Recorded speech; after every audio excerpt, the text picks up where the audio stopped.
दोस्तों आज हम बात करेंगे कि 5 अगस्त 2019 को कश्मीर में ऐसा क्या हुआ था कि इंडिया को दुनिया भर से बहुत ज्यादा क्रिटिसिज्म बर्दाश्त करना पड़ा। और वो कौन सा आर्टिकल था जिसे इंडियन गवर्नमेंट ने खत्म करके जम्मू एंड कश्मीर के लोगों से उनकी आजादी का हक बिल्कुल छीन लिया। क्या वजह थी कि इंडिया ने कश्मीर में अपनी फौजें उतारकर जुल्म सितम की इंतहा कर दी, जिसके बाद आज भी दुनिया भर में 5 अगस्त को ब्लैक डे के तौर पर मनाया जाता है। दोस्तों ये बात है 6 अगस्त 2019 की, जब इंडिया ने अपने लॉ से आर्टिकल 370 को खत्म करके कश्मीर में रहने वाले लोगों से बेसिक राइट्स को छीन लिया और 5 माह के लिए कश्मीर वैली में हर तरह की कम्युनिकेशन को खत्म कर दिया। वहां अपने सोल्जर की तादाद में इजाफा कर दिया और बहुत से कश्मीरी पॉलिटिशियन को अरेस्ट भी कर लिया। इंडिया ने हर उस जगह सेक्शन 144 के तहत कर्फ्यू लगा दिया जहां पे मुस्लिम की तादाद ज्यादा थी। जैसे ही आर्टिकल 370 को खत्म किया गया तो भारतीय जनता पार्टी, बहुजन समाज पार्टी और आम आदमी पार्टी समेत बहुत सी पॉलिटिकल पार्टीज ने इसके हक में वोट दिया। इंडिया की ये मेन पार्टीज तो कश्मीर के जुल्म सितम को सपोर्ट कर रही थी, लेकिन इसके साथ ही आर्टिकल 370 की मुखालफत में भी Indian national Congress party, communist party of India समेत बहुत सी जम्मू एंड कश्मीर की पार्टीज ने मुखालफत भी की। आखिर ये आर्टिकल 370 है क्या? दोस्तों ये बात है 17 अक्टूबर 1949 की,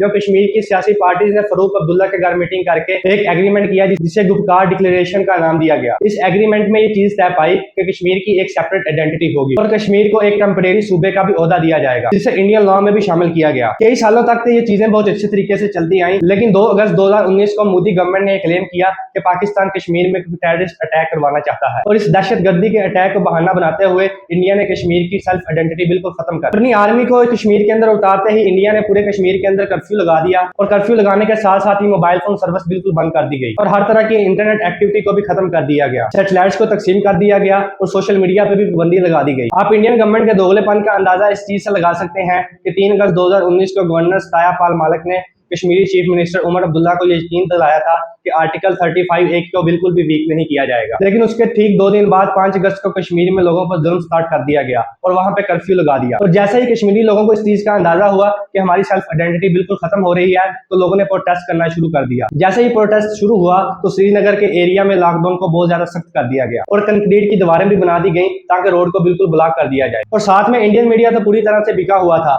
जब उनसे क्वेश्चन किया जाता तो मीडिया स्टाफ इनकार कर देता कि हमारे पास इसके बारे में कोई भी इंफॉर्मेशन नहीं है और ऐसे जर्नलिस्ट जो इस सारे वाक्यों को रिपोर्ट कर रहे थे उनको भी अरेस्ट करना शुरू कर दिया ताकि मीडिया पे आवाज दबाई जा सके, जिनमें काजी शिबली के साथ और बहुत से लोकल सहाफी शामिल थे जो इस वाक्य को रिपोर्ट कर रहे थे। उनको गिरफ्तार करना शुरू कर दिया। जो भी कश्मीरी प्रोटेस्ट के लिए निकलता तो उनको फौरन से पहले गिरफ्तार कर लिया जाता। 18 अगस्त 2019 तक 4000 से ज्यादा प्रोटेस्ट करने वाले लोगों को अरेस्ट कर लिया गया। अगर देखा जाए तो इस कर्फ्यू की वजह से एजुकेशन स्कूल बुरी तरह से बंद हो चुके थे और बच्चों के तालीम पर बहुत ज्यादा इफेक्ट हो रहा था और ना ही कोई बिजनेस एक्टिविटी हो रही थी।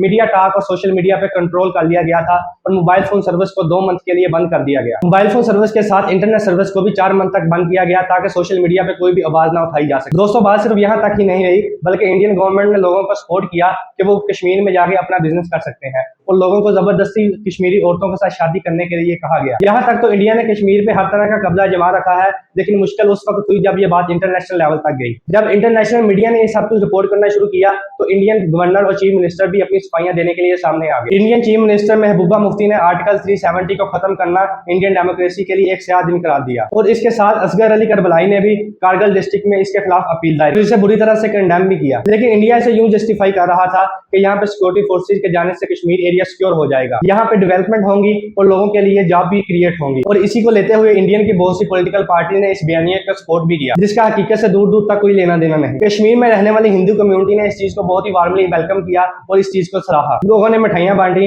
और डांस पार्टीज भी रखी गई और हिंदू कम्युनिटी ने 15 अगस्त को पहला इंडिपेंडेंस डे मना के मोदी का शुक्रिया भी अदा किया। मोदी की गवर्नमेंट ने जब कश्मीरी पॉलिटिकल लीडर्स को अरेस्ट करना शुरू किया तो मोदी के अपोजिशन लीडर राहुल गांधी ने सारे मामले को गैर कानूनी करार दिया और इंडियन डेमोक्रेसी के लिए इसे बहुत ही बुरा दिन करार दिया। और दिल्ली के अंदर लोगों ने डिफरेंट जगह पर अपना प्रोटेस्ट भी रिकॉर्ड करवाया। दोस्तों इतने सारे प्रोटेस्ट होने के बावजूद भी आर्टिकल 370 की मनसूखी का बिल इंडियन पार्लियामेंट में बहुत ही मेजोरिटी से पास हो गया और इसकी सपोर्ट में मनमोहन सिंह, भविंदर सिंह हुड्डा जैसे लीडर सामने आए। ये बिल पार्लियामेंट में तो पास हो गया, लेकिन जैसे इंटरनेशनल लेवल पे ये सब चीजें देखी गई तो ऑलमोस्ट सब कंट्रीज ने मोदी के इस अमल को बहुत ही बुरी तरह से क्रिटिसाइज किया। यूरोपियन पार्लियामेंट के मेंबर ने कश्मीर का विजिट भी किया और प्रोटेस्ट करने वाले लोगों की हौसला अफजाई की और कश्मीर को टूरिज्म के लिए एक बहुत ही अच्छी प्लेस करार दिया। दोस्तों इस सारे मामले में पाकिस्तानी गवर्नमेंट ने भी एक बहुत अहम रोल प्ले किया। पाकिस्तान के उस वक्त के प्राइम मिनिस्टर ने कश्मीर के इस मामले को इंटरनेशनल लेवल पे बहुत ही अच्छी तरह से रिप्रेजेंट किया और दुनिया को बताया कि इंडिया किस तरह कश्मीरी लोगों के बेसिक राइट्स को खत्म करना चाहता है। और 4 अगस्त 2020 को पाकिस्तान पाकिस्तान ने एक अपडेटेड नक्शा भी रिलीज किया जिसमें कश्मीर को पाकिस्तान के अंदर दिखाया गया है। और इसी वजह से हर साल पाकिस्तानी कौम 5 अगस्त को यौम इस्तेहसाल मनाती है। अगर बात इंटरनेशनल कंट्रीज की जाए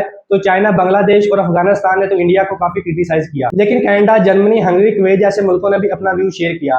कुछ कंट्रीज ने इसको क्रिटिसाइज किया और कुछ ने कहा कि ये इंडिया का इंटरनल मामला है। लेकिन दोस्तों, इस सारी स्टोरी के अंदर मीडिया की मिस इन्फॉर्मेशन ने लोगों के अंदर बहुत ही बुरी तरह का पैनिक क्रिएट कर दिया और लोग बुरी तरह से फ्रस्ट्रेट भी हो चुके थे। मोदी सरकार ने मीडिया को बिल्कुल कंट्रोल कर लिया और प्रोपेगेंडा शुरू किया कि मीडिया बिल्कुल भी सही न्यूज नहीं दे रहा, कि बीबीसी न्यूज पे भी एलिगेशन लगाया गया कि बीबीसी भी रिपोर्टिंग ठीक तरह से नहीं कर रहा और फैक्ट को नहीं बयान कर रहा। बहुत से पॉलिटिकल लीडर को भी सेंसरशिप का सामना करना पड़ा, जैसे अभी इमरान खान साहब को पाकिस्तान में करना पड़ रहा है। और बहुत से ट्विटर अकाउंट को भी इसलिए बंद कर दिया गया कि वो सही तरह से इन्फॉर्मेशन नहीं फैला रहे। और इन बंद होने वाले अकाउंट्स में कश्मीरी लीडर सैयद अली शाह गिलानी का अकाउंट भी शामिल था। दोस्तों, कश्मीर का मामला पाकिस्तान और इंडिया के दरमियान अभी भी बहुत से इंटरनेशनल लेवल पे डिस्कस होता रहता है और ये डिबेट कई सालों से चलती आ रही है कि कौन गलत है और कौन ठीक है। इस वीडियो के बारे में कमेंट्स में अपना पर्सपेक्टिव लाजमी शेयर कीजिएगा और बताइएगा कि आपको वीडियो कैसी लगी और चैनल को भी सब्सक्राइब करें।